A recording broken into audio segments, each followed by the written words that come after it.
It's the George Plaster Show. 30 years of the best sports talk in Middle Tennessee. Featuring Tennessee Sports Hall of Famer Watson Brown.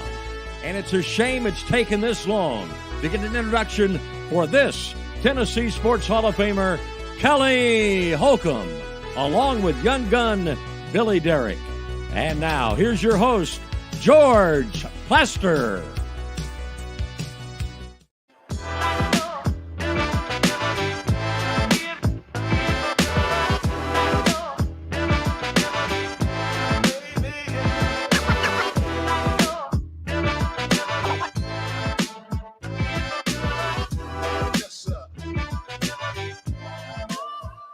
Hello again, everybody. Welcome in on what is at least a warmer Tuesday in Nashville. Man, it was bitterly cold yesterday, but considerably better today as we welcome all of you in. We got a big show for you. There is news emerging out of Knoxville that we're going to talk with Tony Basilio about when he joins us at 2:20. So needless to say, it's going to be a busy day. Let's check in Murfreesboro with Kelly Holcomb. Kelly, how are you? George, how you doing? I'm good. What's going on in your world? I don't know. Did Billy make it in? He is here. If the show started, I made it in. Hey, don't think you're irreplaceable now, dog. George can find somebody else now, Hoss. I'll believe it when I see it. Nobody's irreplaceable there, big dog. The quicker you learn that, the better off you'll be in life. We'll see. Hey, I had to learn that many times, man. I had to learn that quite a bit. Like, bring your playbook. We need to see you. And that, yeah, okay. Then my mind starts wondering, okay, where am I going now? There's just one problem. We haven't got a playbook. So let's get to what the issue is, because there's some new info that has come out in the last few minutes. Yep. Tennessee is immersed in another NCAA investigation of potential rules violations that is considered to be major, whatever that means. This case involves multiple sports and includes scrutiny of NIL benefits for athletes. And at the center of it is touted freshman, sophomore now, Nico Iamaleava. Excuse me? Iamaleava. Okay, good. Yeah. From here on in, let's refer to him as Nico. Nico. I don't want to go Iamaleava or Tony says Nico. Or try to do it in Greek. I'm a believer. That's what Tony says. Good. But yeah, there's a lot here. There's more here than the last one. I know the last, they were penalized last summer for over 200 rules infractions on the program for football. But the Committee on Infractions declared that, this case might be more major and you could see something. But again, we don't know. We've seen this before. Nothing has happened really. Nothing's happened to Florida so far. They're also under investigation. So that's really it. But Tennessee kind of fired back. Their chancellor said that Mrs. Plowman. Yeah, Mrs. Plowman, Dondi Plowman, she calls the NCAA allegations factually untrue and procedurally wrong. So this will be interesting to see. Well, let me take this a little farther. She says factually untrue and procedurally flawed. Moreover, it is intellectually dishonest for the NCAA enforcement staff to pursue infractions cases as if student athletes have no NIL rights and as if institutions all have been functioning post-Alston. I guess Alston was the case. Yeah. With a clear and unchanging set of rules and willfully violated them. It is inconceivable that our institution's leadership would be cited as an example of exemplary leadership in July 2023 then is a cautionary example of a lack of institutional control only 6 months later. Yeah, and last time Jeff on YouTube says $8 million fine is not a penalty. Scholarships are not penalties either. Of course they are. Like hell, they're not. Well, I mean, $8 million in today's I'm world. talking about the scholarship part. If yeah. you don't think scholarships being taken away don't hurt a program, well, depends on how many. Yeah, because but I mean, if you hit a program with scholarship reductions and they are severe enough, they are absolutely a penalty. Well, I think the biggest thing now is, do they get a postseason bowl ban? I think that's what we're watching. Not saying they deserve it, not saying they don't, because I'm not in this. Tony's probably has better answers, but I think that's what we're all watching. Do they get So the NIL's come along and it's the wild, wild west. So now they're trying to bring it back into fun. Like, what are we doing here? Like, you've allowed this to happen, and now you're trying to get a hold of it. Like, it's out of control already. It feels like this is kind of another last ditch effort for the NCAA to show that they think they still have power, when in reality they have no power. And college football has to split. I think that's what we're getting at with these Florida, Tennessee violations. You saw Florida State. Nothing has happened. I mean, these programs are fine. They're still up. Those are top 25 programs other than maybe Florida. But college football has to split away. I think that's what we're getting at. Tark is mumbling in his grave something about Kentucky and Cleveland State. That's a good line. Thank you. So that's what we got. I'm sure we'll dive into that with Tony. It'll be fun. On the basketball side, Tennessee and South Carolina tonight, 5:30. That is at Thompson Bowling Arena. Tennessee big favorites, 14.5. So that's a big number. First of all, South Carolina wants to play the game in the 60s, maybe low 70s. That's a lot. That is a lot of points. But now that said, they've covered a bunch of these at home. Yeah. They haven't covered much of any on the road. I say that without having it in front of me, but it's been a little dicier on the road. Yeah, they're 17-3, 5-2 in the conference. Lamont Paris has them going. And then also Mississippi State Ole Miss, the Egg Bowl of basketball, later tonight at 7:30. Why is Mississippi State favored? I'm seeing Ole Miss as a 1.5 point favorite. Yeah, that's what I gave you yesterday, but now it's changed more like now? Mississippi State by 1. Wow. Not that it probably makes any difference, but I guess I'm asking the question, why? I don't know. I may know the answer tomorrow. Yeah.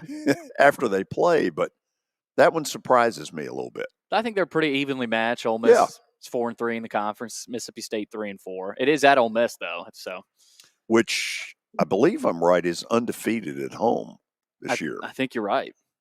I think that's part of it, George. They haven't played the best teams at home, so they haven't had the toughest competition at home. So we'll see what they do with Mississippi State tonight. All right, a lot of NFL news. I'm going to start with Arthur Smith. The Steelers are expected to hire former Falcons, former Titans OC, Arthur Smith, and he's always had, except for the Falcons, they didn't really have a great run game, although they did have Bijan Robinson. Great running game in Tennessee, solid running game in Atlanta. Now he's going to Pittsburgh to coach Najee Harris and Jalen Warren in Pittsburgh. So glad Arthur landed on his feet. Kelly, they haven't run the football a lick the last couple of years.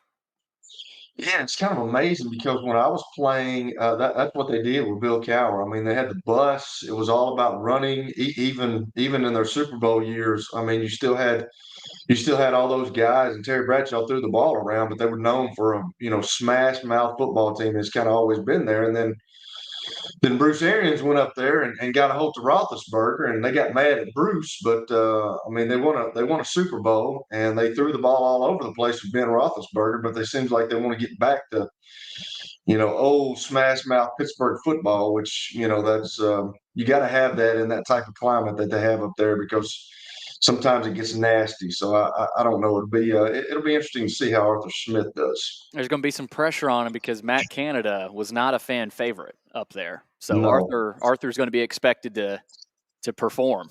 or else you're gonna. He's going to be expected to be better than Canada. Yeah, that's true. Probably won't be hard. Otherwise, they'll ship him to Canada. Let's see here. Ben Johnson. We talked about him as, right now, the highly coveted coach, I think, right now. But he's staying put in Detroit. I was surprised to see that. Commanders were after him. They interviewed him. So were the Seahawks. But I would assume the Lions offered some moolah at him. Okay, Kelly. Which is a huge move. Yeah. So have you ever met an offensive or defensive coordinator who truly didn't want to be a head coach? No. I mean, they all at some point wanted to be a head coach. Now, until you take a head coaching job and it doesn't work out, then maybe, then they might not want to get into that bee's nest anymore. But no, I mean, that's the aspirations of coaches. I mean, once you make it to a position coach, your next aspiration is to become a coordinator. And when you become a coordinator, then it's to be a head coach somewhere. So that's kind of the aspirations for those guys. So no, I have not. So to me, and it's kind of gotten out that he's had a big price tag, apparently bigger than people have wanted to go through. Yeah, there were teams balking at his asking price. Get that he may not want to step into the Redskins mess. That one I do get. Oh, yeah. Seattle, and I don't know whether he was going to end up being offered the Seattle job or not, but just the word of caution that when you're in the coordinator game, better strike while the iron's hot.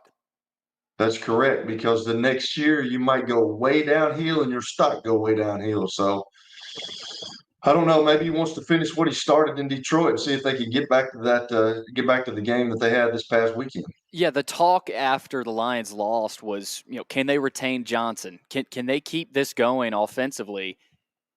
I don't think it's an awful move by him to kind of, like you said, Kelly, finish what you started, and maybe they can be even better next year, and then maybe he's even hotter.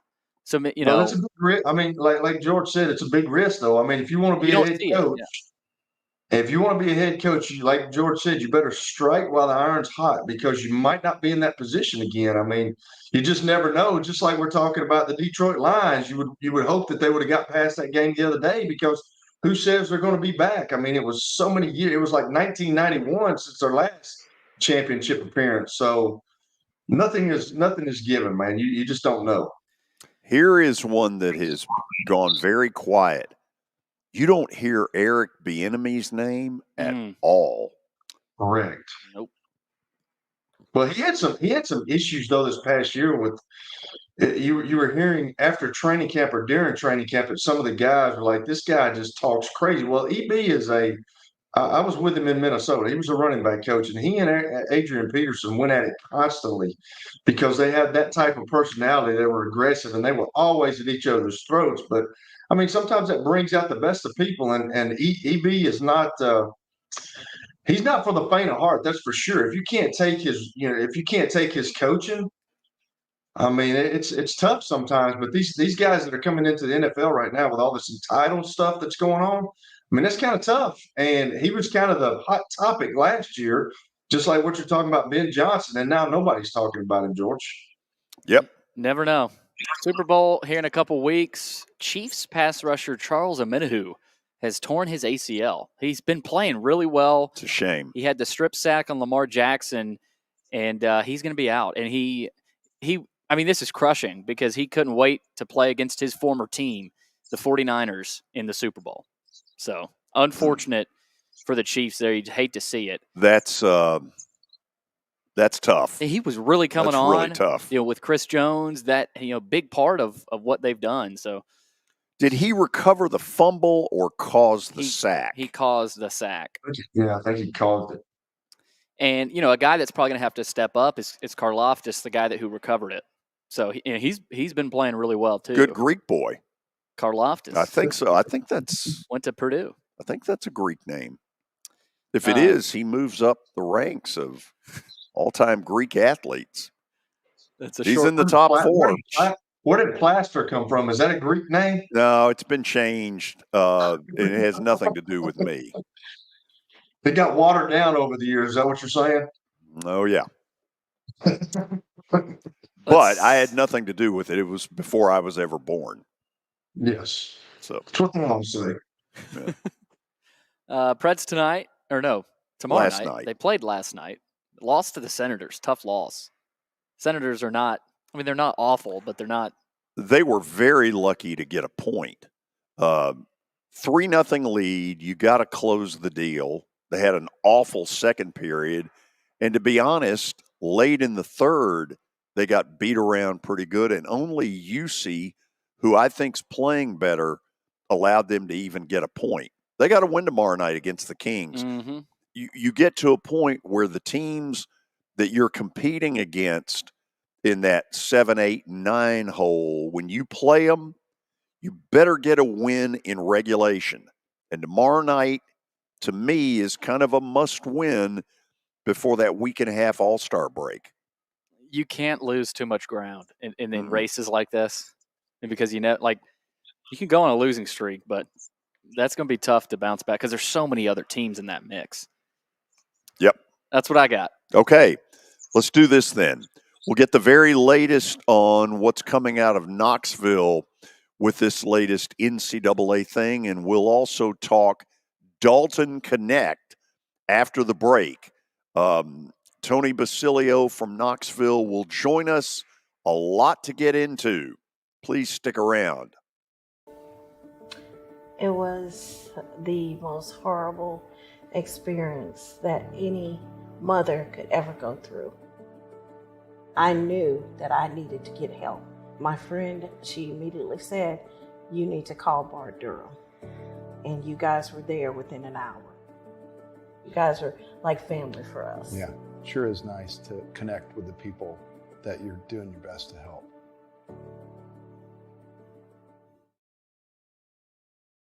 As the trusted premier custom home builder in Middle Tennessee, Donnelly Timmons has over 20 years of experience in the industry. Whether you're looking to build your dream home or renovate your current home, their team will ensure that every client and every remodel is unique, luxurious, and completed on time within budget. Founders Dustin Timmons and Joey Donnelly have over 25 years of construction experience in the Nashville area. Together, they have completed projects in Forest Hills, Oak Hill, Green Hills, Franklin, and Brentwood. Dustin and Joey believe that communication is the most important aspect of all construction projects. Therefore, they personally manage each project themselves and are involved in job site activities on a daily basis. Their commitment to quality and integrity has earned them an outstanding reputation among their clients. Contact them to set an appointment for a free consultation or to view some of their completed projects. Give them a call at 615-456-7983 or log on to DonnellyTimmons.com. I'm Watson Brown. I'm Kelly Holcomb. I'm Billy Derrick. We're the George Plaster Show. We've been Nashville's best sports talk for the last 30 years. And you know what? We still are. Catch us live weekdays from 2 to 4 p.m. Central Time in Nashville on YouTube, Twitter, and Facebook. Also, the podcast version is available on Spotify and Apple Podcasts. Looking for more than just awards and trophies? Southern Trophy House is your one-stop solution. For over 60 years, their team has created lasting impressions with a personalized touch. From embroidery to screen-printed apparel to corporate awards, signs, and name badges, they have everything you need to keep your brand shining bright. With their knowledgeable customer service team, you can relax as they create, produce, pack, and ship merchandise and awards on time and on budget. That includes etched crystal awards, custom-cut acrylic, name badges, embroidered Richardson ball caps, banners, screen-printed T-shirts, laser-engraved Yeti cups, and knives. Recognize your hard-working team from Southern Trophy House, where they do their best to help you recognize your best. Located at 2705 Nolensville Pike in Nashville, give them a holler, 615-256-7295. Visit SouthernTrophy.com. Southern Trophy House for all your personalization and recognition needs.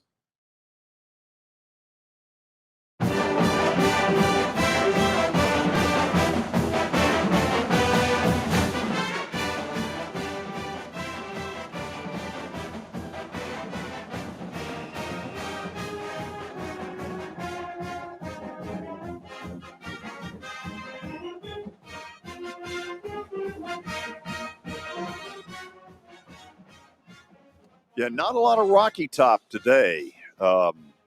This news on the NCAA front is the latest in a series.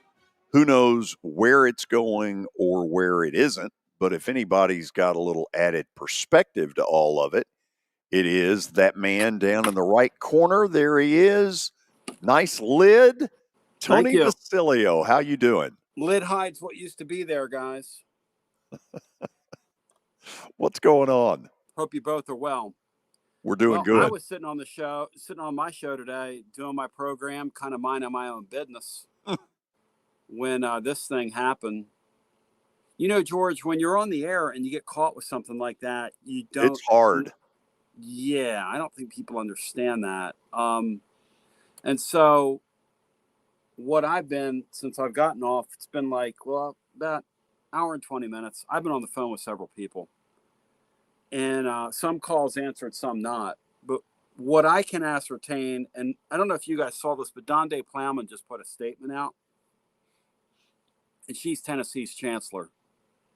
Donde Plowman's a very key figure in anything related to the NCAA because she swings a pretty big stick, not only on campus, but also in the Southeastern Conference. She's proven herself to be I think a very worthwhile ally with Greg Sankey, who came beside Tennessee, you know, when the trouble was with the NCAA way back when, which really isn't that long ago, by the way. But I think this thing has been simmering for a while. Now, today it was broken by Pat Forty. Tennessee fans are kind of feuding with Pat Forty. Pat Forty's kind of feuding with Tennessee fans. I know you've seen that in our deal where these national guys get really stung over what's said, and then the Twitter thing, and you know these things become I don't know if they become personal. I don't know if that's a strong enough term. But it's like these people lose their objectivity. It's like, they're going to get you now. They're going to get you now. And I compared him to the big bad wolf. I'm going to huff and puff and blow your house down, which is sort of what the NCAA feels like here, to be quite honest with you. Spire, Tennessee's collective, believes, in talking to some people, that they've covered all their bases with these athletes across multiple sports. And Tennessee agrees. So Tennessee's standpoint is, okay, if you've got it, show it to us. So far, what they've seen, according to Donde Plowman's statement, they haven't seen enough that they're concerned. In fact, she's basically calling them out in a statement, George, that I would term is both very strong and extremely lawyered. And we both know that when these types of situations arise, you get your legal team involved, which speaks to the fact that Tennessee was expecting this to break at some point, and they were prepared for it. Otherwise, you don't have a statement within 120 minutes of the story appearing. Yeah. You've got a legal team that was already on the front of this thing, already had something, okay, when this thing goes, we'll drop something. And it's interesting, personally digging into it a little bit. I think some of this goes back to the fact that if you look at the genesis of NIL, the first program to put the super team together was A&M. And we were all like watching them going, what the hell's going on here? Everybody.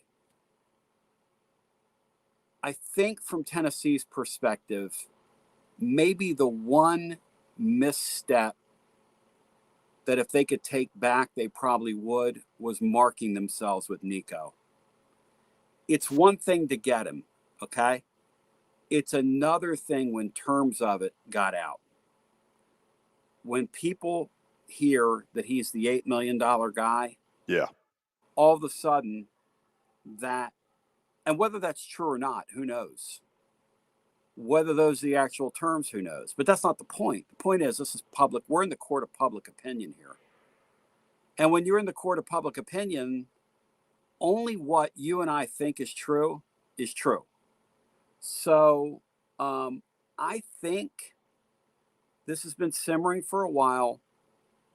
I think Tennessee kind of got marked a little bit with that Nico deal. Like, hey, these people just wiggled off and we let them go. And now this is coming up and in our face.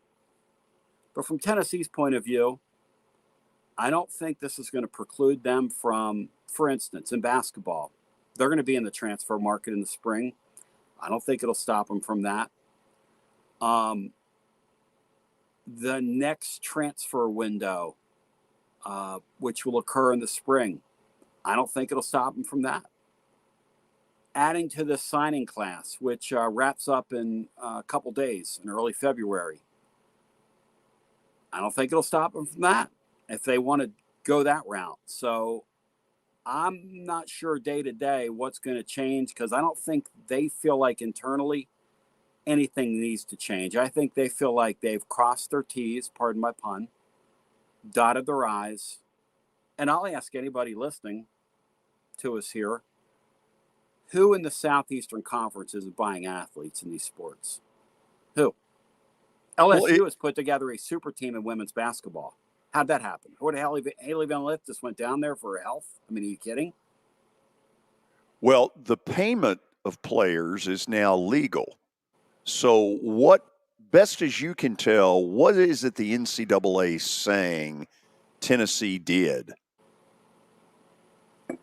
That's very nebulous, because from Tennessee's perspective, I'm asking that question and they're saying we didn't do anything wrong. Interesting. Let me bring Kelly in here real quick. Kelly, I know you're listening to this. If you want to fire a couple of things on this, do it. Well, it just seems like that the NCAA, I mean, I just said it in the opener, like they've let the Wild West and it's going and going, and now they're trying to rein it in a little bit. And I just don't know how you do that. It seems like they're going, like you look at UT, and I think last year they spent the most money. Am I not mistaken with that? Or one of the most money on transfer kids or NIL stuff. So it seems like they're going at, like they're trying to get it under wraps now. And I just don't see how you can, Tony. I mean, it's out there right now. Well, the big issue is I think all these spots are political. And my belief is, talking to people, that Donde Plowman is properly positioned with the commissioner of the league. And look, I think Greg Sankey's the most powerful guy in the deal right now. You know, I just think he is. And I don't think he's perfect. But here's the thing. Nick Saban's gone. Alabama's going to slide a little bit. Where have they been? Why weren't they worried about this when Alabama's in the league and Saban's in the league? We're putting together all these powerful classes. Why now? But I will say to you that I do believe Tennessee is, if the NCAA wants to pick this fight, Tennessee's not going to roll over. They're not, because they don't feel like there's anything here. They feel like they've done their due diligence. And from your point, Kelly, everybody in this conference is paying people in all these sports. Maybe not Vanderbilt, after watching basketball Saturday night, which I feel sorry for those kids. George, I really do. I said on our post game, those kids play so hard, and they got a coach that just won't help them go get players. They won't help them get reinforcements. So after the first 5 are exhausted, that's it for them. But outside of them, in these sports, who else isn't trying to augment their roster with talent? Because look, one thing Nick Saban knew, because Nick Saban was a sick dude. We've talked about this before. Nick Saban knew it was all about the Jimmies and Joes. People give him all this credit. Hey, man, what did Bill Belichick look like once he lost his players? Looked like he was back in Cleveland. I mean, it's the truth. So, okay, Kelly, if you got something, go. Well, I was just going to say, like, isn't this like a cog in the wheel for the NCAA? I mean, it seems like the NCAA is trying to hold on, and it seems like all these big conferences are trying to get out of the way. I mean, and it seems like the NCAA right now is trying to say this is their last gasp effort of, hey, we're still in control of this, and they're really not. I've been doing a show every day for 30 years, something like that, and it looks like it. And I'll tell you something. The NCAA was the big bad wolf at one time, but they're out there now, and I got brick all around me. They're not blowing that house down. They don't scare anybody anymore, guys. They don't look. They went after Florida State. What are they gonna say? What's the worst thing they could do to you now? Take a few scholarships from you? I'm in the NIL era. I can buy who I want to buy. I mean, what are you gonna take 10 scholarships from? I don't know. I'm just arbitrarily spitballing here, and okay, so I'll just call these guys $100,000 walk-on. I mean, all right. I mean, they can't stop it. And by the way, the end result of all this is, and I use the term very strong statement by Tennessee's chancellor, who again is really connected at the league level. And I use the term lawyered up, heavily lawyered. One of these schools, one of these days is going to say to them, hey, you know what? You mirror a collection of our bodies, of our governing body. You are the governing body, but really you are us. I'll see your ass in court. I've had enough of this. We've had enough of this. And by the way, if we go to court, guess what happens? They never win in court, George. You think they want Tennessee to take them to court? No, the only lower percentage was the NFL with Al Davis. That's exactly right. Or NFL with Al Davis, or the poor guy that quarterbacks the Baltimore Ravens in the playoffs. Wow. We're going there. That's the NCAA in court. Okay, let me ask you this, and then we'll move on to the who's. Yeah, sure. What's, in your opinion, what's the next move here? Next move is, if there is one, what does the NCAA have? I mean, eventually it's on them. I'm telling you, Tennessee doesn't feel like, making calls. Yeah. Obviously, anytime you get in this thing, it's uncomfortable. But internally, they just feel like, hey, we're prepared for this. Yeah. We knew when we had one of the strongest collectives, and this became a manner of doing business, we knew there's a chance, hey, they could come snooping around. We better, again, have our T's crossed here. Pardon my pun. Their belief is they do. Again, I go back to the Nico thing. I just have the thought that if they had a do-over, just talking to a few people, probably marked them a little bit. So high profile. Yeah. Saturday, we got our first look live at Dalton Connect. What'd you think, George? I'm pretty damn impressed. He's really good. Elevation on his jumper is really good. Here is the one thing that I wonder about. Are they getting to a point where they are relying too much on him? I love what Rick Barnes is doing this year because he basically has thrown out the rule book. Look at that picture there. This guy's ripped. Here's what I hear about Dalton Connect. And he didn't look like that last year. That's exactly right, Billy. And Billy, I respect you so much because you know that you watch a sport, and I follow you online, so I know you know the sport. He was a skinny guy last year. Yep. Tennessee got him in the spring. He got in their weight room, and he has not come out of it. And he goes and works out after games. He's got teammates working out with him now after games. George, this guy lets himself into their complex at 10 o'clock Eastern time every night. Well, I say he lets himself in. There's a graduate assistant that lives there. There's an article in The Athletic about it. Right. And this guy shoots 2 hours of J. This is after practice, after everybody's gone home. This guy sits in the gym and just works on whatever he needs to work on. And he is getting better and better and better and better. Long and short of it is this. Kelly, if you've got a guy, when you're a quarterback, who's a running back and nobody can get him on the ground, what are you going to call on 3rd and short? Because that's what Tennessee's doing. I'm getting him the ball. It's pretty simple. Yeah, exactly. I mean, and George, what I'm being told by people that really watch the sport closely, and I just lean on people because I'm not very observant when I'm watching sports, so I got to have people that are really dialed into this stuff. I'm being truthful here. I'm more your entertainer type, but I'm smart enough to listen to smart people. Smart people tell me that they're running similar stuff with him than that Barnes did when he had Kevin Durant. Right. He's turning him loose.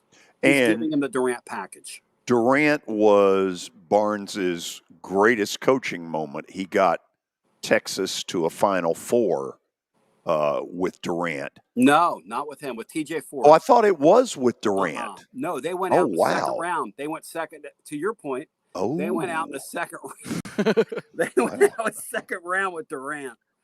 But the point is, if I've got one of those guys, to me, in the modern game, how many stars are in the modern game, George? You turn a game on at night, and in our day, you watch college basketball, and it was star here, star there, star there, star there. That guy, this is their team. This is who they have. Christian Laettner's over here. This guy's up here. Jamal Mashburn's over there. Now it's like, who the hell are these people?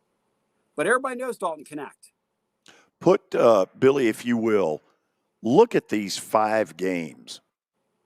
I cannot remember the last time a college player averaged 32 per game over a 5-game stretch.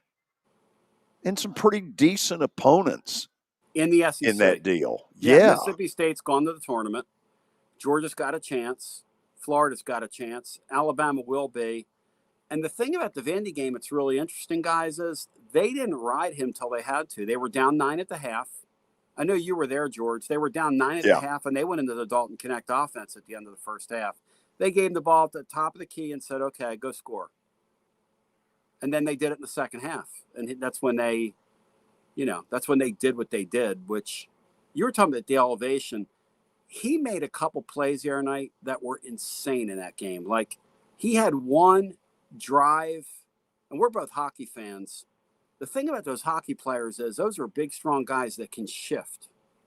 They're just – this guy here drove the left side of the lane and went like this with his hands, and the ball ended up in this hand, then it ended up back in this hand, and I'm going, I've never seen a guy like that in a Tennessee uniform. I mean, that comfortable on the offensive end. Never. He's got some skill level, and he will get quite a greeting Saturday night in Lexington. Oh. Tony, I need you to get me a ticket to that game. George, I got you covered. I got a listener watch party. You're more than welcome to come to it. Really?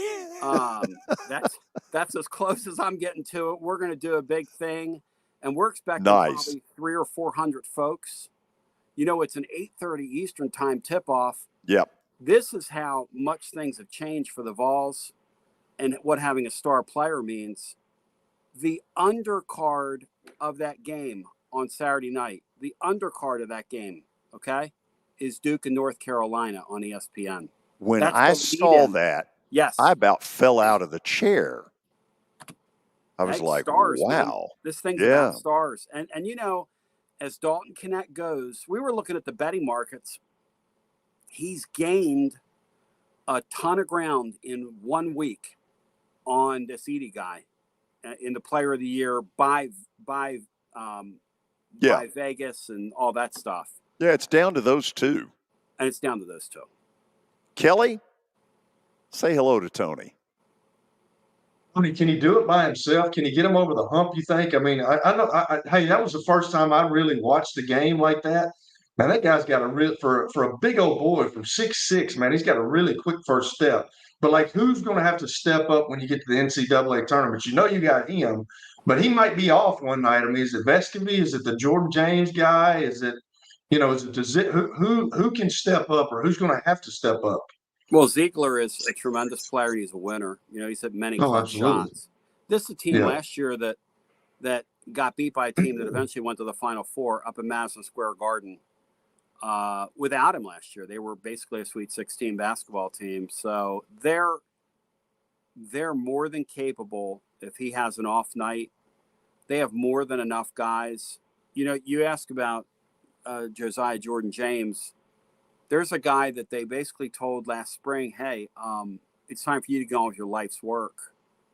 And he showed back up in the summer. In other words, you're not getting a scholarship next year. He showed up back in the summer and said, hey, I want to walk on. And they were like, huh? Yeah, I want to walk on. That's kind of what it means to him. Now, he's been struggling here lately, but he's a guy that when the time comes, he'll be there. This team's pretty balanced, Kelly. They're choosing to play this way right now with him, which Rick Barnes is really showing me something here, guys, because ordinarily he's not going to do this. Ordinarily, he's not going to let a guy bring the ball up the floor, call his own number. The one score you showed, George, when he got to I guess it was the 39, the night he got the 39, a couple times he had the ball in his hands with an opportunity. He could have had 40. They let him call his number a couple times, took a couple heat check, long shots. The thing I love about Dalton Knecht more than anything is that he gets his teammates involved. He will pass out of double teams. He is not like the other night. He was extremely efficient with the number of shots he took in scoring the points that he scored. He does it within the framework of an offense, which is a unique thing with a lot of guys that score in volume. He's not a volume shooter, high volume shooter. I wanted to ask you this last week. Let's change topics here. What was your thoughts on Nick Saban retiring? What was your radio show about? I'm sure. What was everybody talking about on your show? Free at last. Free at last. Thank God.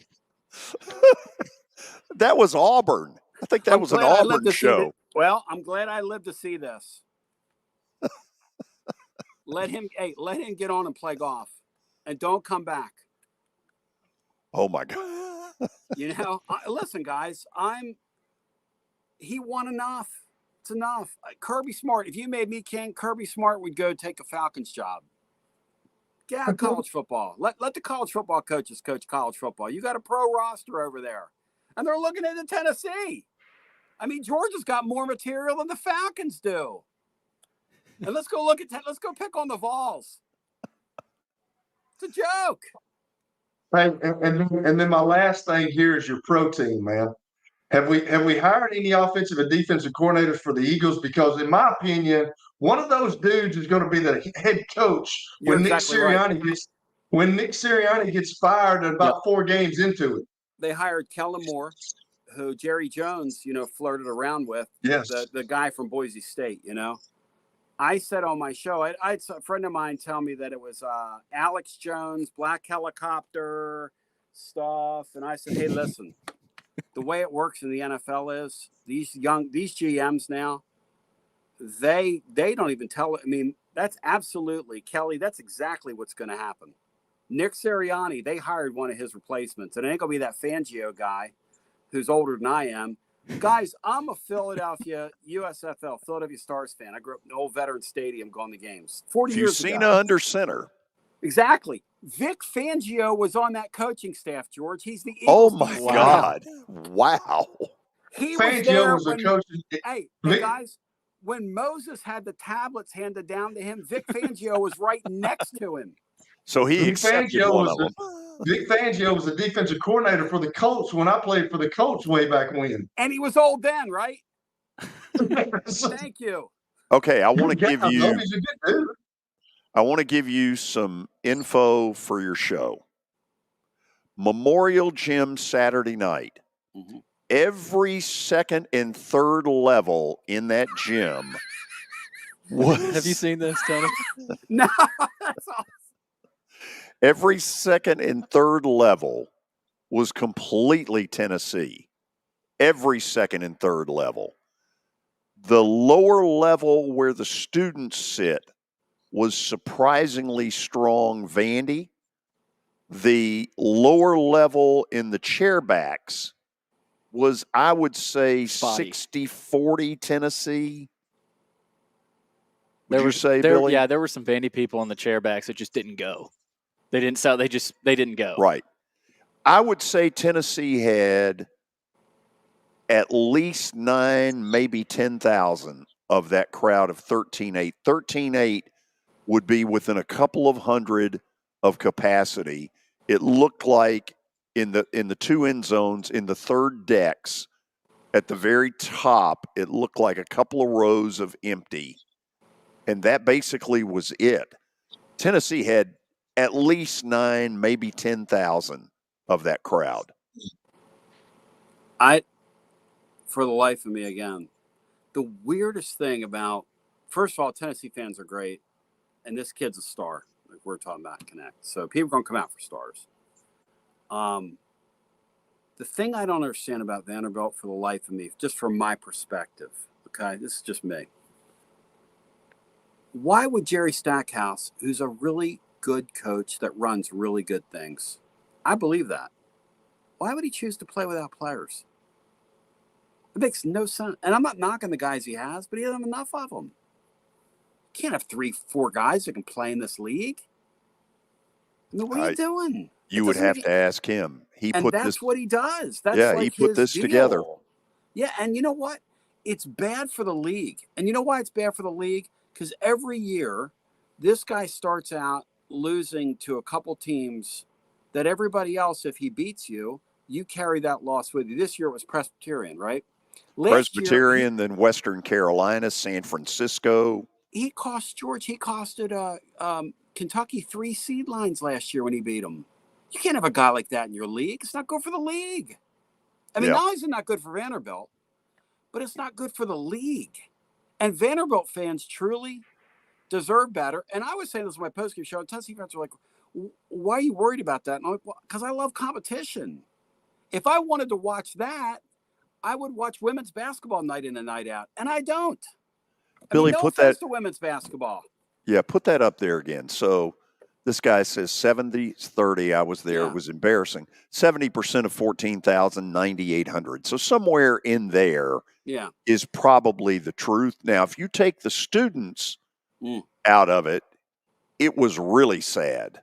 And as I have been saying, I'm going to go on the assumption that Candace Lee knows that a change has to be made. But if she doesn't know it and tries to go tone deaf, eventually her refusal to get rid of him will end up in her getting fired. One thing we've learned about athletic directordom, to thine own self be true. These people are always going to side with themselves, George, over keeping you and going down for the kill. Yeah. Okay. I'll say to Jerry, you look really good in a suit, and we really appreciate you, but you're out of here. That's what he's going to get at year's end. Okay. Tonight it'll be over 7:30 Nashville time, 7:45 maybe. Then what on your broadcast? How do people hear you? Yeah. So at tclub.team, we do our post-game show, and we basically just let the fans talk, let them go.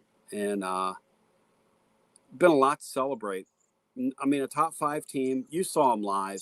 They are they're 4-1 to get to the Final Four right now in the betting markets.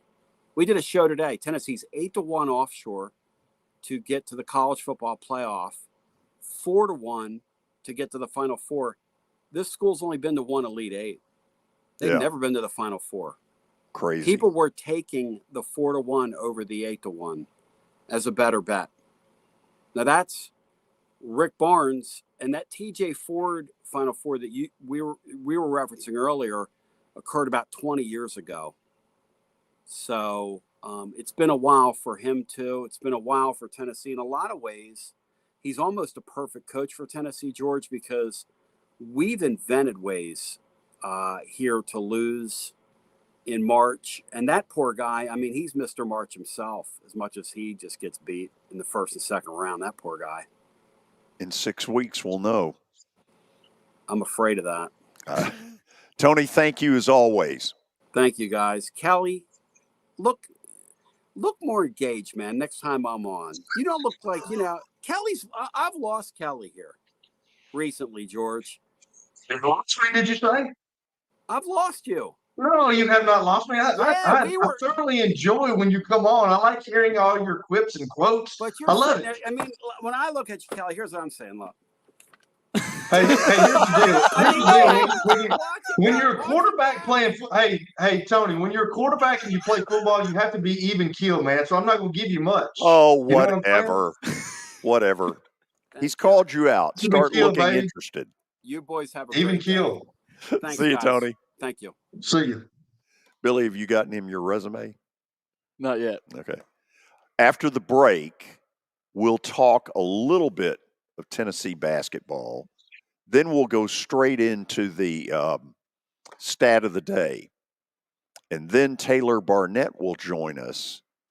And I will tell you who I think is the best team in the country at this moment and get him to react to it. How about that? UConn. Mm-mm. Come on, George. No.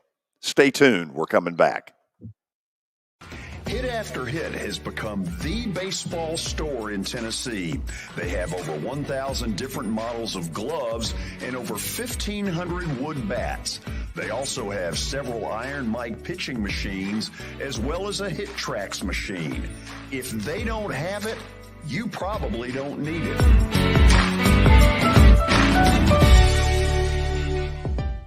We're proud to call Hit After Hit the official shirt provider of the Plaster and Friends Celebrity Bowling Night.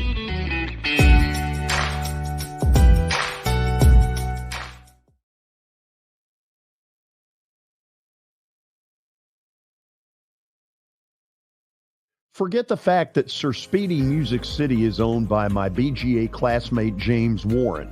Their work stands on its own merit. James and his staff do incredible work, as evidenced by the huge banners at the Plaster and Friends Celebrity Bowling Night. If you're looking for quality to help your marketing and business communications, and you want it at a reasonable price, these are your folks. Call them at 615-832-9511 or go to print at sirspeedymusiccity.com.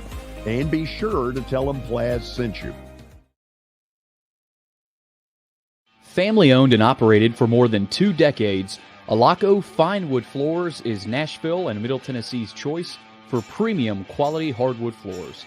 Since 1995, Jimmy Alaco and his army of employees have embodied the approach of taking pride in one's craft and providing superior customer service, growing from a one-man shop to a team of 23 professionals who share the founder's passion for quality craftsmanship and customer satisfaction. If you are interested in contacting them, you can find their headquarters at 2505 Winford Avenue in Berry Hill, or give them a call at 615-356-0303. Again, that's 615-356-0303, or log on to alacofinewoodfloors.com. Alaco Fine Wood Floors, serving Middle Tennessee's hardwood flooring needs since 1995. Over the years, more men have started to seek help for hormone deficiencies and imbalances, and Dr. Jeffrey Lodge and wife Daphne, along with their experienced staff, give men the treatment required to improve their quality of life, improve your immune system, energy level, cognitive function, and more. There's no better time to achieve a healthy lifestyle. What are you waiting for? Give Cool Springs MD a call today for an appointment at 615-486-3458 or visit the website coolspringsmd.com. For over 35 years, Wilson Bank & Trust has been committed to providing customized banking solutions to help individuals, families, and businesses in Tennessee achieve their goals. As your full-service community bank, we are proud to offer loans with competitive rates, local decision-making, and fast, friendly service from our experienced lenders. No matter where you are on your financial journey, Wilson Bank & Trust is ready to help you take the next step. Visit your nearest Wilson Bank & Trust office or online at wilsonbank.com to get started today. Member FDIC, Equal Housing Lender.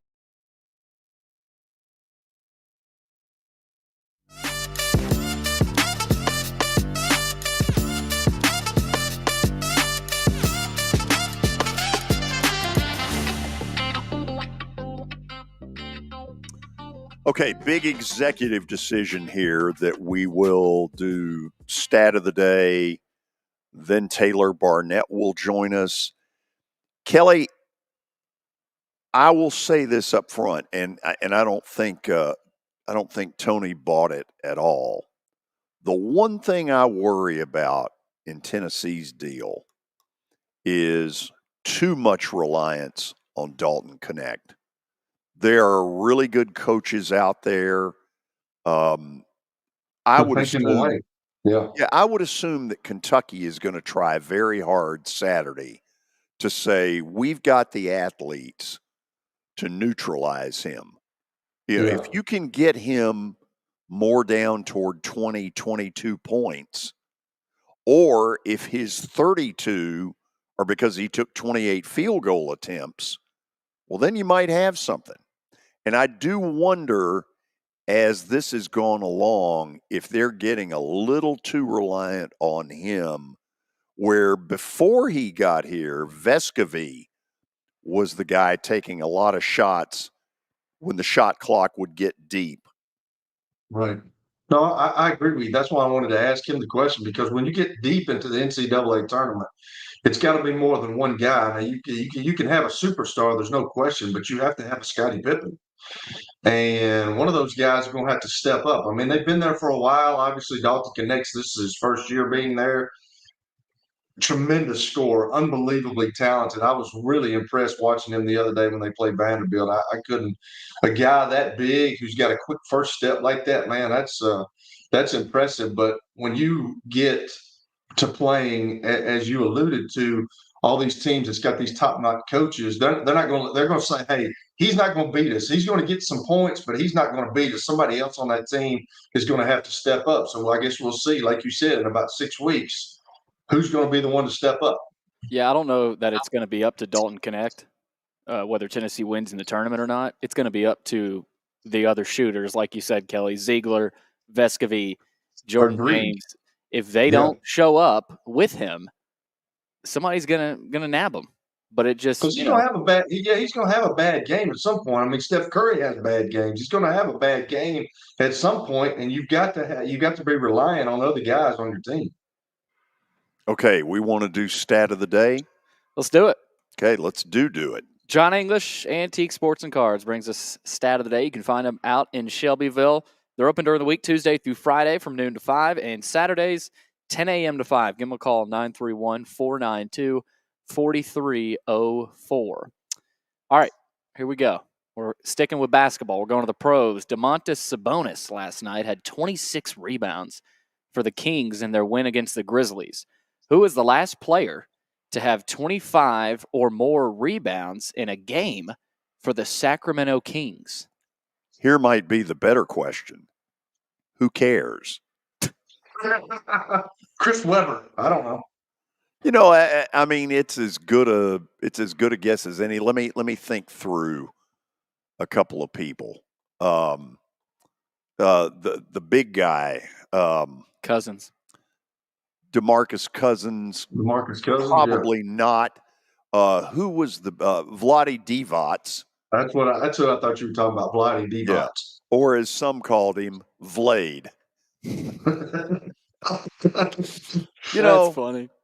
What the heck? I'll go Vlade Divac. We'll give Kelly Chris Webber and see if either one of them are in there. Boom. Nice. Kelly gets a basketball well done, one. Kelly. How about that? Yeah. That obeyed Billy. Way to go. Good job, Matthew. In that picture, he's not calling timeout. No. You messed up, George. I can't wait to see him one day, and I'm going to tell him you said that. Well, if I see him, I'll run and hide, assuming I can still move. So we're waiting on Taylor, who helped me, Billy, when not connecting properly yet. Oh yeah, he said his camera isn't working. But okay, I think we've got his audio. I'm here.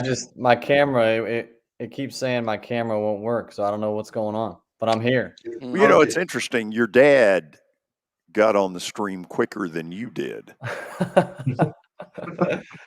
Ross he got on the day that my camera doesn't work. That's good. Ross Boss, if you're out there watching, we appreciate it. Taylor, how are you? I'm doing great, George. How are you? I'm good. Before we really get started, I want you to kind of tell people what Rupp Arena is going to be like Saturday night when Tennessee and Kentucky play. You've been in Rupp Arena, so have I, when it's been on fire, and there are not many places like that. Yeah, I think that's going to be the best environment in Rupp Arena in quite some time. I had the chance to see Tennessee live on Saturday when they played at Vandy, and they're for real. And Dalton Connect is Zach Edey will probably win Player of the Year, but Dalton Connect's right there with him. And obviously Kentucky has got a really exciting team this year. They're fun to watch, and I think the fan base believes in them. So I think that place is going to be absolutely rocking, 24,000 strong.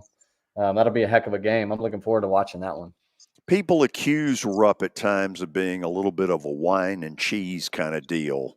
I've never found it necessarily to be that way. It's a big old place, and it's been renovated. It looks beautiful. I have always loved going in there. Yeah, it's a great arena. Obviously, there's a ton of history there, and just in Kentucky basketball in general. You know, you have the Sweet 16 that's hosted there every year as well. So it's kind of a sentimental place for everybody in the state, from high school on up. You know, there's opportunity to play there. So it's kind of it's just definitely a sentimental place for Kentucky fans. Okay. Let's talk South Carolina for a minute. This is a team that's like 17-3, 5-2 right now in the conference. They have been one of the really pleasant surprises. Is this at all sustainable? Yeah, I think so. I mean, 17 games, it's hard to win just one game, let alone 17. And really the only game that they haven't been in that was a blowout was at Alabama. I mean, their other two losses are against Clemson. They lost by 5. And they lost to Georgia, lost by 5. So I do think it's sustainable. I think they're legit. I think they play really, really hard. I think they play together. I think they're a low ego team. So I'm a believer. Obviously, it can take a turn quick. You know, and they got a heck of a schedule left. The SEC is no joke. But I do think they're really good. Are they legit enough to play Tennessee tough tonight? I think this will be a great test for them. Obviously, that's on the road. That's going to be a really hard game. I think this will hopefully give them a little bit better self-evaluation. You know, last time they went on the road and played somebody that was in the top 10 in Ken Palm was at Alabama, and they got beat pretty good. So I think tonight they're probably looking forward to another opportunity like that. Because they're coming off a week and a half of what I think is incredible basketball. They took Kentucky behind the woodshed in Columbia. Then let me backtrack before that. They took Arkansas behind the woodshed at Bud Walton. Yep. Then at home, ripped into Kentucky, beat them by 17, I think it was. Yep. And then this is one that impressed me because it's the perfect trap with Missouri coming in, crowd really not all that into it. and they just took care of business against Missouri. And so I'm very interested tonight. I don't think they have to win, but I think if they play Tennessee tough, play them in a competitive nature, that's got to help them. Yeah, absolutely. And it's so funny. Like everyone's like, oh, they haven't played a great schedule, and that's really annoying as a staff and as a team. They're really tired of hearing that probably. And so I think they're going to be extra motivated tonight and say, okay, we're going to show everybody we do play a really tough schedule. So I'm interested to see what happens. Tennessee's really good. They're going to be ready to go as well. They've got so much experience and depth. I mean, they might be the most complete team I've seen. So obviously it's going to be a really tough game, but a great test for those guys.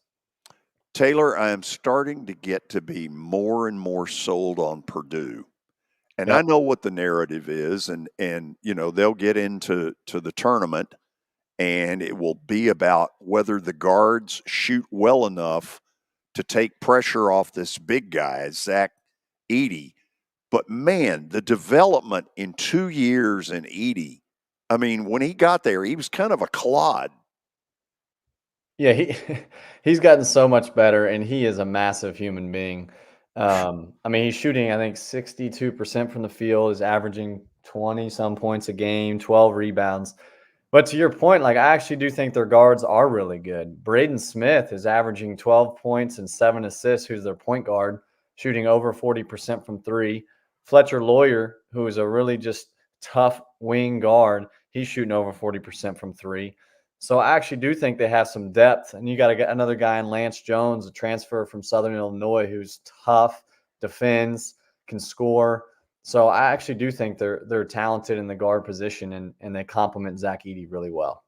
For me, I would put Purdue right now as the overall 1 seed, the number one of ones. How about you? Yeah, I would think it's between them and Houston, and then maybe Connecticut. I think there's definitely something to be said about the team that won the national championship last year. Obviously, they're going to look at resumes, but if they're in the contention for the number one overall seed, I think that they might give it to Connecticut for the fact they won it last year. But I think Houston's really good as well. They're tough. They defend. He's done a great job there. Connecticut just beat Xavier by like 40. They're just really good again. Right. And then I think if Tennessee continues this, the train that they're on, I think they could end up being a 1 seed. Who wins Saturday night? I'm going to say that Kentucky gets it done at home. What do you think? Only because it's at home. Yeah. Yeah, I really do think that place will be rocking, and those guys will be ready to go. They're going to play really hard. When that place is rocking, that's scary. Ooh. They're flying out of the rafters. You look up to the top. When you're down on press row and you look up at the very top. Now, I haven't been in there in a while. Pretty steep, too, right? Yeah, it used to be a big old barn up there. I think it's been modernized a little bit from the looks I see on television. The last time I actually was in there for a game was, I believe, 2018, and it was Tennessee at Rupp, and Tennessee upset them. It was the year Lamonte Turner, Jordan Bowden, those guys. Yeah, I was actually at that game. So that's the last time I've been in Rupp Arena. So we'll see what happens. So if you were to say, okay, Tennessee, Kentucky, I think Kentucky wins in Lexington. I think Tennessee wins in Knoxville, and God only knows who wins in Nashville. I hope they meet. And I hope they end up meeting. Oh, that's going to be so fun. You think that'd be worth getting a ticket for? Kentucky always has 80% of the crowd, though. That's part of the deal. Yeah. I think Tennessee would have a large part of it this year as well. Yeah. Taylor, go ahead. Do you have any insight on that? I know we're getting ahead of ourselves with the tournament. We're not even halfway through at conference play, but is it as simple as cornering the market? Like, how do they get such a large portion? I think it's just a desire. Like, they just are passionate. And I think that they just enjoy coming down to Nashville for a long weekend and, the sea of blue on Broadway and filling the arena. There's just a desire and there's a passion that I think is there more than any other fan base. But I think Tennessee this year, they're really good, a top 5 team. So I think that they'll draw a huge crowd. Look, it's one of the things. The day after Sankey got hired, I had him on my show and I asked him, I said, does it concern you that Kentucky has 80 to 90% of the people in the building and the rest of the schools really don't participate to the level that we should all hope they do? And he acted like I asked him if he had zits. He didn't like the question at all. And I told him afterwards, I said, listen, you can be pissed off all you want. It's a damn good question. It's a fair question. Yeah. Right. I think Saturday night is also going to boil down to, if you look at both teams, Kentucky is really, really young and inexperienced, and they're still learning how to play team defense and play together on that end of the floor. When you look at Tennessee, they have all the experience in the world. They're going to guard you, and they have a guy in Dalton Connect that can take the game over. So I think it's a clash of youth and a few older guys on the other side. So I'm looking forward to see how Kentucky, stays poised and can kind of overcome the older guys of Tennessee. We'll see what happens. Kelly, I'll give you this helpful, sales hint. It's going to take more than $30 to get into Rupp Saturday. Are you going? No. No, you're not going to go. No, but I will say this. If I got offered a ticket, boom, I'm there. Tanner, I got a question. We were talking about it earlier, and I asked Tony Basilio about this, and we George and I agree on this. But like everybody's talking about Dalton Connect, and that was the first time I really paid attention to him because I watched the game the other night. And wow, what a player! But Rick Barnes has been kind of stuck, not getting past the Sweet 16, and even with Kevin Durant, we talked about that earlier, and it seems like he's doing some things just like he did with Kevin Durant with Dalton Connect, but in the tournament, if he doesn't play well, who is a player? Like somebody's going to have to step up. Who do you think that is? Yeah, that's a great point. That's a really, really good question. I think they got a few guys that could answer the call. Zakai Ziegler is shooting like over 40% from three this year. Santiago Vescovi he's an experienced guy. He's preseason, I think, first team All SEC. Jonas Adu has been awesome. He's not going to be like a guy that just goes out and gets 20, but man, he really impacts the game. And then talk about a guy who, everybody thought would have just a great impact. He's coming back as Josiah Jordan-James, but man, talk about a guy who's been extremely quiet, super talented. You never know a game where he could come out and have 20, So I think they do have other guys that are playing well, that can score. A guy, Jordan Gainey, comes off the bench and has 11. He can really shoot. He's got a knack for scoring the ball. Jemai Mashak plays extremely hard. He's never going to be a guy, I don't think, that just can go out and get you a bucket. But, man, he defends and goes to the offensive glass. So I just feel like this is one of Rick Barnes' most complete teams that he's had. And if a team is going to key so much on Dalton Connect, it's going to give those guys opportunities. At this time of year, and you look at the SEC, and Auburn. You've got UT, you've got Kentucky. Then Auburn played Alabama last week. Alabama beat them. How good is this Alabama team? I mean, everybody was talking about them, and how good of a job has Coach Oates done with those guys down in Tuscaloosa? He's done a great job. They lost a lot, and obviously lost an unbelievable player in Brandon Miller. You don't get those every year. But they've got experience. Mark Sears is an awesome guard. He's a leader. He can score. He can distribute the ball. He guards. He's experienced. They have the number one offense in the country, according to KenPom. They play fast. They can get hot in a hurry. And, they're getting better as the year goes on. And that's obviously, as a coach, that's what you want to see. So I think that they're going to continue to get better, and I think they're going to be a hard out as the season continues to go on. Just looking at this nationally, though, you were talking about this team earlier, and I was reading something today. You talk about Dan Hurley. I mean, he lost 3 scores from last year, and they come back and they're number 1 in the country this year. Yep. So, I mean, it would look to me like they're still really good. Oh my goodness. Yeah, and they lost those guys, but they also got Tristan Newton back. They got Alex Caravan back. They got a transfer in Cam Spencer who can really shoot and score the ball, is experienced. They got Stefan Castle. They've got the big kid Klingen. Like, they got so much back. So they did lose, but they got some back, and those guys are really good. They play hard. They run good stuff. I give them a lot of credit. And this is my last thing, but just a little bit closer to home. I've told you about me being close to Lipscomb, but what's going on with Lipscomb, man? Like, Will Pruitt has been out, and it seems like obviously he was the leader of the team. It seems like they kind of hit a lull from where they were to begin the season. Yeah, they play tomorrow night, I believe, in North Florida. Over the weekend, they were in Florida as well. They exploded against Florida Gulf Coast. Darren Boyd had 38, 8 of 11 from 3. I mean, they exploded. And then you come back out the next night, and Stetson puts it on them. I think beats them by, close to 20. Will Pruitt, I think, is getting healthy. Like you said, he does mean so much to that team, just in terms of energy and leadership and guarding the basketball. I still believe that they're going to win that league. I have confidence in their coaching staff and the way that they play together and how hard they play. But it's just the grind of the season. Those bumps in the roads happen. So,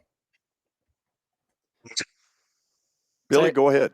Taylor, big one tomorrow night. Belmont, Indiana State. I don't know this guy's. I know his last name is Avila for Indiana State.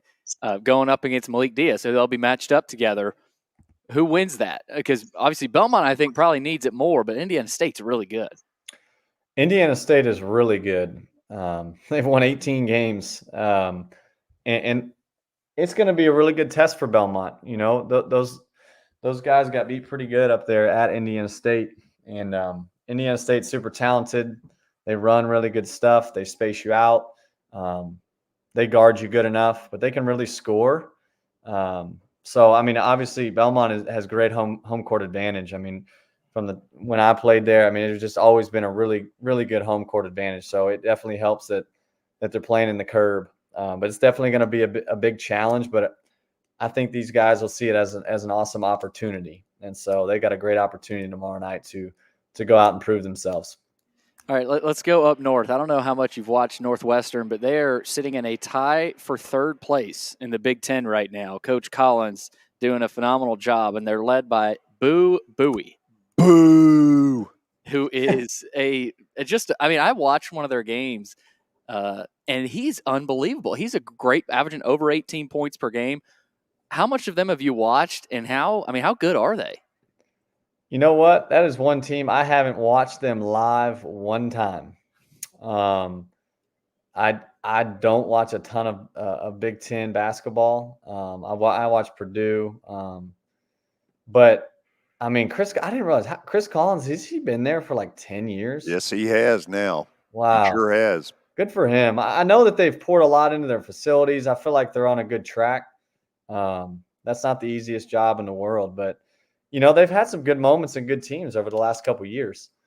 It all started with their first appearance. They played Vandy in that 8-9 matchup, lost to Gonzaga the next round, and they got right back to the tournament that next year. Yep. They just kind of kept building off that. That was Bryce Drew's first year.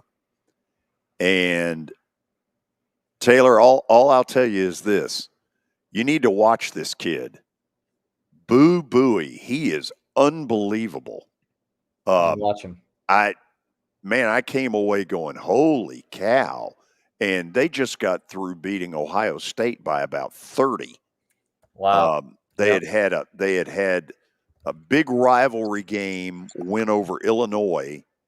Then they took Ohio State behind the woodshed. Start watching them. Don't be a Big Ten snob. They play Purdue tomorrow night. All right, I'll watch that one. Yeah. Where? It might be at Purdue, actually. They're not beating them at Purdue. Yeah, talk about a place that gets rocking. You want to talk about Rupp Arena. Mackey Arena. You've been there.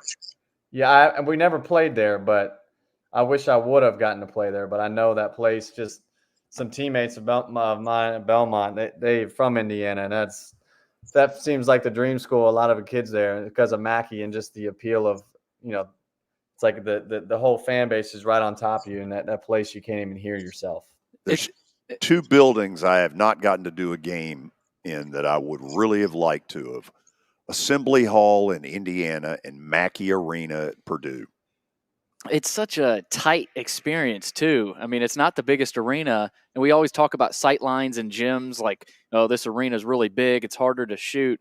Taylor, did you like kind of shooting in those tighter, maybe smaller arenas sometimes? Yeah, definitely. It kind of, I don't know. There's those tighter gyms feel like a shooter's gym. There's not as weird of a depth perception versus maybe like a Rupp Arena or a Yum Center.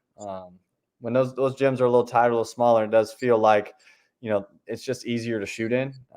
Better depth perception, whatever you want to call it. But there's definitely something to that for sure. Do you want to leave your dad a message?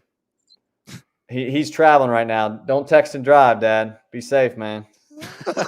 No, I'll add to it. Hey, don't text George and drive. There we go. Wow. Wow.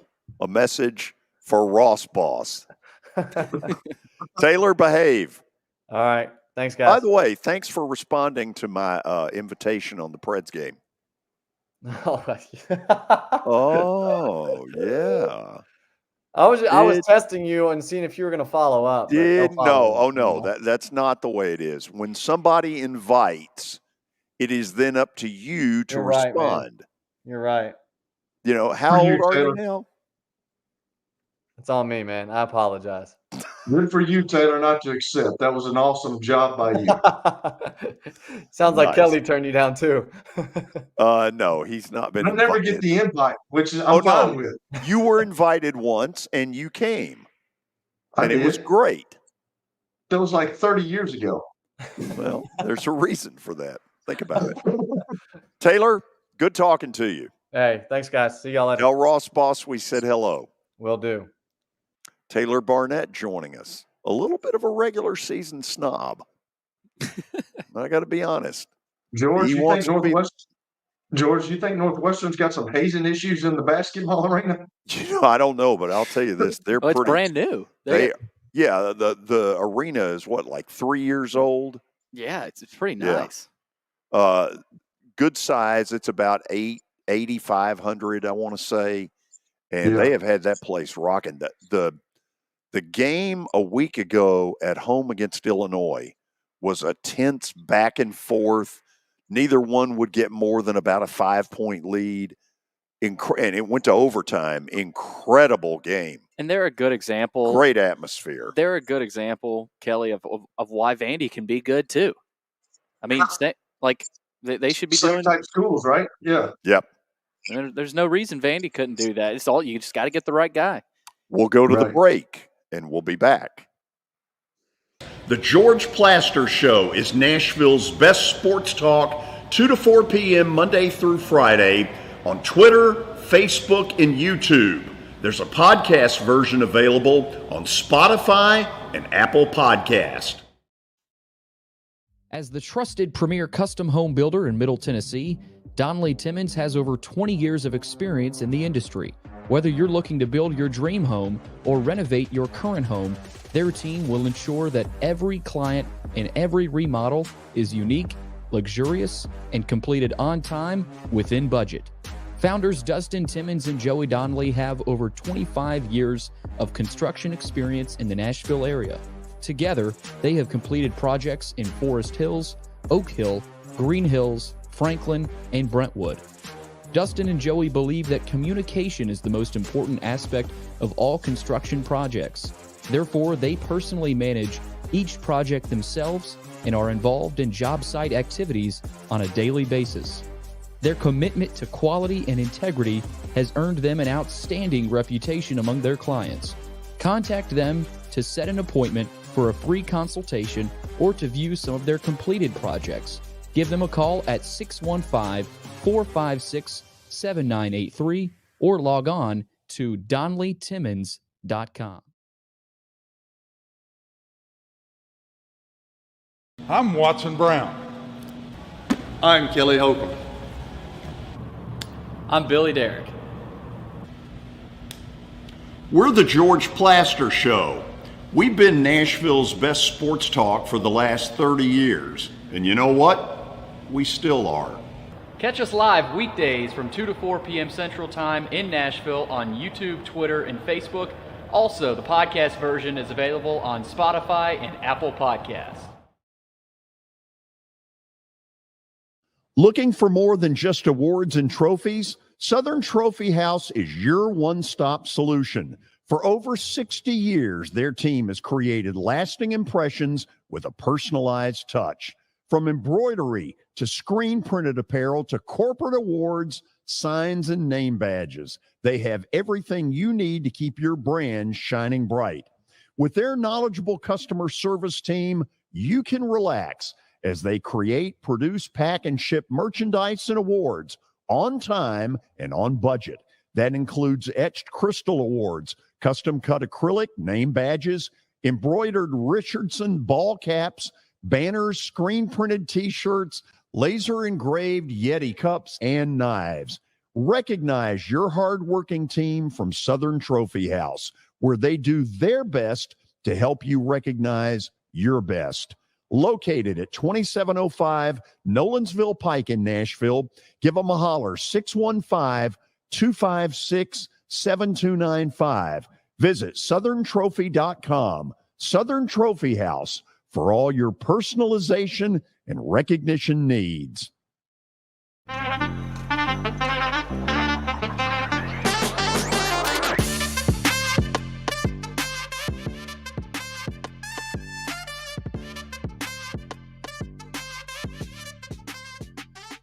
Okay, a little bit of NFL talk here. Kelly, do you think that there are coaches in this mix this year who want nothing to do with the Commanders? Could be, yes. I mean, it's been a down organization for a while. Ron Rivera was there. We actually had the same agent. Couldn't tell you, but yeah, it kind of seems that way, man. I like nobody even thinks about the Commanders after they lost the Redskins and went through all that. Like, no, I don't even think about the Washington Commanders anymore. I don't know. That's a tough sell, I'm sure. But somebody will take it because somebody wants to be a National Football League head coach. I mean, you're going to get paid well. I just don't know. They got new ownership there. It remains to be seen if they can win. We'll just have to see. I don't know, but I think, I think it's probably a hard sell right now for some coaches. Somebody will get it. If you're not aware, Ben Johnson, the offensive coordinator with the Lions, who a lot of people had as the favorite to get this job in Washington, it sounds like Detroit ponied up and he said, okay, there are two left. I'm not wild about either one of them. I'll take my chances. And so he's turned them down.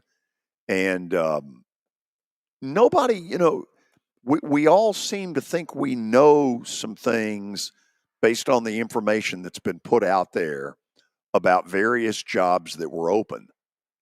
You haven't heard squat about the Commanders, Redskins, whatever they are. You've heard nothing.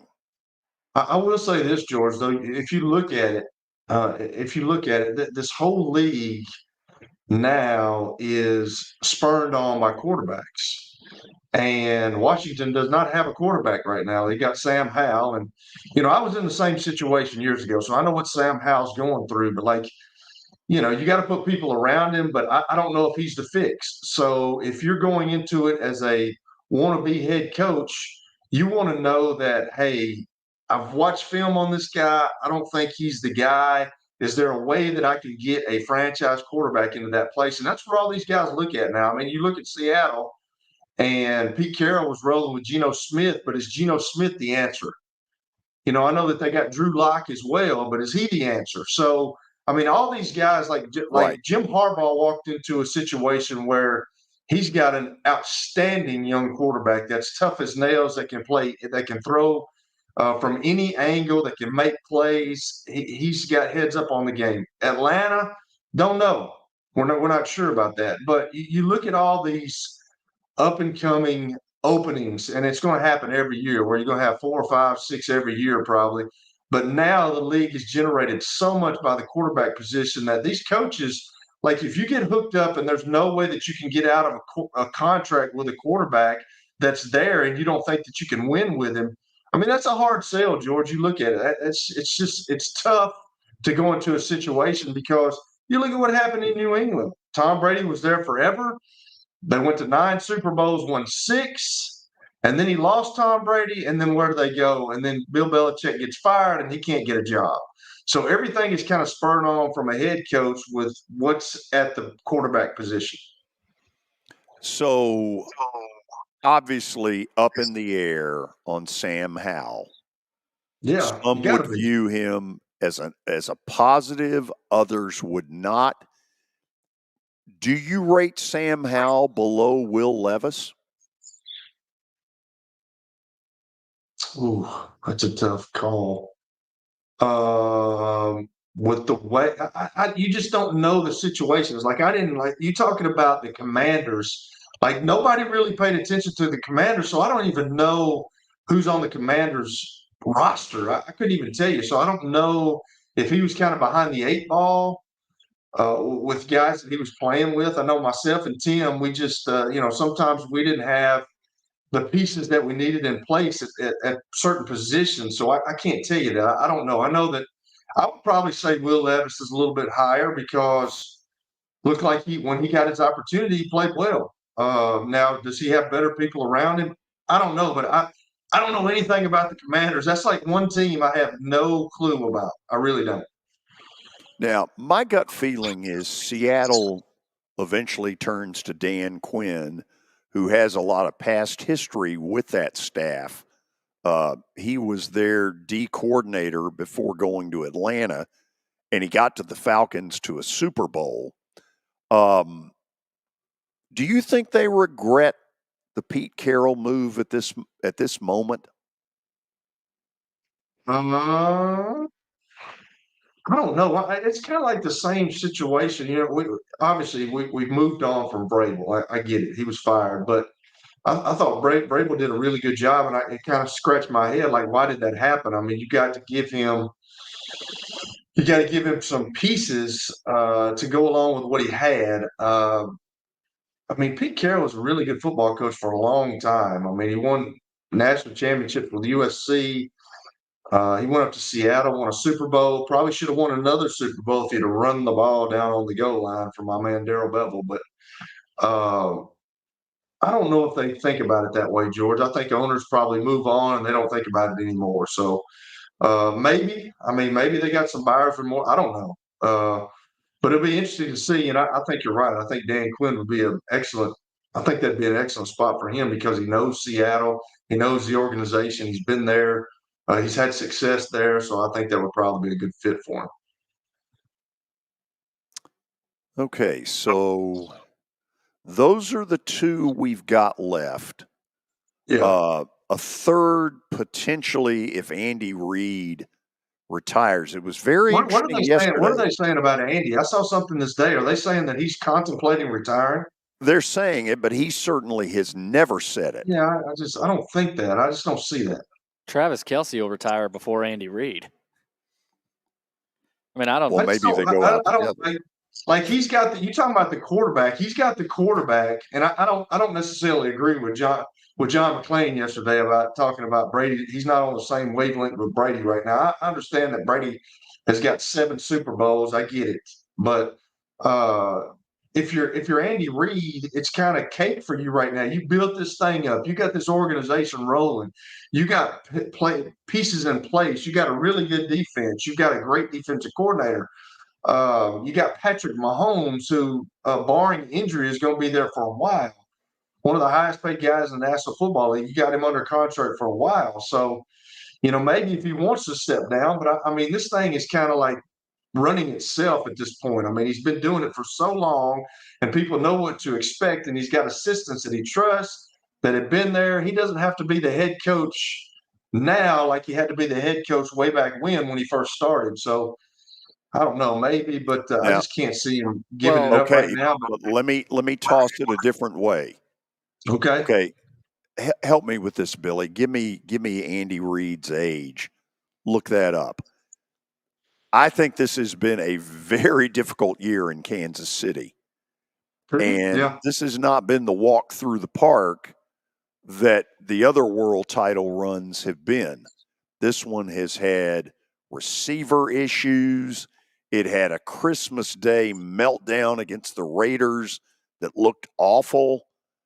I think this is an exhausting job. And I think a guy, how old is he? 65. Oh, It's very exhausting, George. I mean, he's yes. your age. But Okay. like Thank you. Like Kelly said, he's still got to work and put the time in, and he's, mentally he's probably, gets overloaded at times. But this is about as easy in terms of, who's around you, like you said, Kelly. He's in public relations heaven too. Imagine how many commercials he does in the off season. And if he retires now, not that he cares about all this commercial money, but he is losing out on money. I think part of that is kind of in the back of his mind too. So okay, let's say he's thinking about it, Billy, because let's play both sides. There would be the unique opportunity for a three-peat if he were to win this Super Bowl. Three-peat ought to be a positive lure to come back and see it through. Mm-hmm. On the flip side, and I would say this, since Andy and I are the same age and we're friends. Andy, if you're out there watching, take about 3 weeks to decompress when it's over. Don't make the decision a day later. If you do, you're retiring.